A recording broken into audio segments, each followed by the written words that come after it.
আসসালামু আলাইকুম। কেমন আছেন সবাই?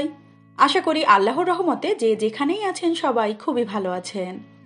আবারও হাজির হয়ে গেলাম নতুন একটি রেসিপি নিয়ে। আজকে তৈরি করে দেখাবো ছোট ছোট ভাজা আলু দিয়ে খুবই মজাদার একটা স্পেশাল আলু ভর্তার রেসিপি। গরম গরম ভাতের সঙ্গে এরকম একটা আলু ভর্তা হলে দেখবেন পেট ভরে ভাত খাওয়ার জন্য কিন্তু আর কিছুই লাগছে না।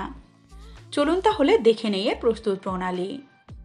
আলুর ভর্তাটা তৈরি করার জন্য এখানে আমি ছোট ছোট যে আলুগুলো পাওয়া যায় লাল আলু, সেই আলুগুলো ব্যবহার করেছি। নর্মালি এই আলুটা কিন্তু একটু মিষ্টি হয়। আর আলুগুলোকে কিন্তু এখানে কাটার কোনো দরকার নেই, জাস্ট পরিষ্কার করে খুব ভালো করে ধুয়ে পানিটাকে ঝরিয়ে নিতে হবে। এই আলুটা কিন্তু একটু আঠালো প্রকৃতির হয়ে থাকে।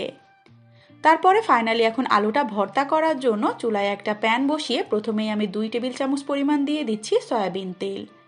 তেলটা গরম করে নিয়ে এখানে 5টা শুকনা মরিচ খুব ভালো করে ভেজে নিব। লো ফ্লেমে অনবরত নেড়ে চেড়ে মরিচগুলো ভেজে নিতে হবে, এতে করে মরিচের স্মেলটা যেমন সুন্দর আসবে, মরিচগুলোও কিন্তু অনেক বেশি ক্রিস্পি হবে। ভাজা ভাজা হয়ে গেলে মরিচটাকে তুলে নিয়ে ওই একই তেলের মধ্যে আমি দিয়ে দিচ্ছি 1/4 কাপ পরিমাণ পেঁয়াজ কুচি। নর্মালি বেরেস্তা কালার করে পেঁয়াজটাকে ভেজে তেল থেকে তুলে নিতে হবে। আপনারা চাইলে কাঁচা পেঁয়াজ দিয়েও ভর্তাটা করতে পারেন, তবে নর্মালি ভাজা পেঁয়াজ দিয়ে ভর্তাটা করলে খেতে কিন্তু বেশি ভালো লাগে। তারপর ওই প্যানের মধ্যে আমি দিয়ে দিচ্ছি আগে থেকে ধুয়ে রাখা আলু, এবং আলুটা সেদ্ধ করার জন্য দিয়ে দিচ্ছি এখানে 1 কাপের মতো পানি। যেহেতু আলুগুলো খুবই ছোট ছোট, এর থেকে বেশি পানি লাগবে না। আর চেষ্টা করবেন এই পানিতে আলুটাকে সিদ্ধ করে একেবারে পানিটাকে শুকিয়ে ফেলার। ঢাকনাটা দিয়ে আমি 10-12 মিনিটের মতো আলুটাকে সেদ্ধ করে নিয়েছি। দেখতেই পাচ্ছেন এরই মাঝে আলুর মধ্যে যে পানিটা দিয়েছিলাম সেটাও কিন্তু শুকিয়ে গিয়েছে। এখন এই প্যানের মধ্যে অনবরত 5 থেকে 6 মিনিটের মতো আবারও কিছুক্ষণ ভেজে নিব, যাতে করে আলুর গায়ে একটা ভাজা ভাজা কালার চলে আসে। খুব ভালো করে ভাজা হয়ে গিয়েছে। এখন আলুটাকে চুলা থেকে নামিয়ে কিছুক্ষণ ঠান্ডা করে নিচ্ছি। তারপরে সরাসরি শিল পাটাতে ভর্তাটা আমি তৈরি করে নিব। আপনারা চাইলে হাতে তৈরি করে নিতে পারেন, তবে এভাবে বেটে ভর্তা করলে ভর্তার টেস্টটা কিন্তু অসম্ভব সুন্দর আসে। একেবারে মিহি করে ভর্তাগুলোকে আমি খুব ভালো করে বেটে নিয়েছি।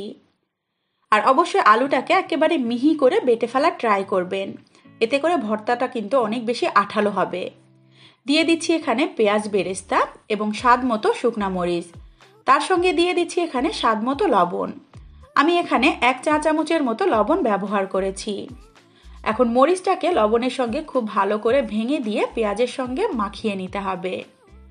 তারপর এখানে দিয়ে দিচ্ছি 1 থেকে 1.5 টেবিল চামচ পরিমাণ সরিষার তেল। সরিষার তেলের পরিমাণটা অবশ্যই একটু বেশি দিবেন, এতে করে কিন্তু ভর্তাটা খেতে অনেক বেশি টেস্টি হবে। আর আমার কাছে শুকনা মরিচ এবং ভাজা পেঁয়াজের ফ্লেভারটা কিন্তু আলু ভর্তাতে ভালো লাগে, এই জন্য আমি কিন্তু এখানে কোনো ধনিয়া পাতা ব্যবহার করছি না। তবে যারা যে কোনো ভর্তাতে ধনিয়া পাতার স্মেলটা পছন্দ করেন তারা কিন্তু এখানে ব্যবহার করতে পারেন।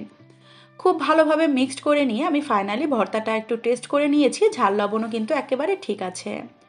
পরিবেশনের সুবিধার জন্য আমি একটু গোল গোল করে ভর্তাটাকে একটু তৈরি করে নিচ্ছি, এতে করে দেখতে যেমন ভালো লাগবে, তেমনি একটা একটা খণ্ড নিয়ে কিন্তু ভর্তাটা ভাত দিয়ে মাখিয়ে খেতেও সুবিধা হবে। দেখতেই পাচ্ছেন ফাইনালি ভর্তাটা কিন্তু আমার একেবারে ডান। এত বেশি ফ্লেভারফুল এবং টেস্টি হয়েছে ভর্তাটা, বাসায় এভাবে তৈরি করে না খেলে তো কখনোই বুঝতে পারবেন না। তৈরি হয়ে গেল খুবই সহজভাবে এবং মজাদার একটা স্পেশাল আলু ভর্তার রেসিপি।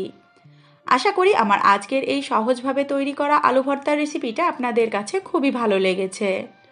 রেসিপিটা যদি সত্যিই ভালো লেগে থাকে চ্যানেলটাকে সাবস্ক্রাইব করে চ্যানেলের সাথেই থাকবেন। রেসিপিতে লাইক অ্যান্ড কমেন্ট করবেন, বেশি বেশি করে শেয়ার করবেন। ধন্যবাদ। আল্লাহ হাফেজ সবাইকে। আসসালামু আলাইকুম।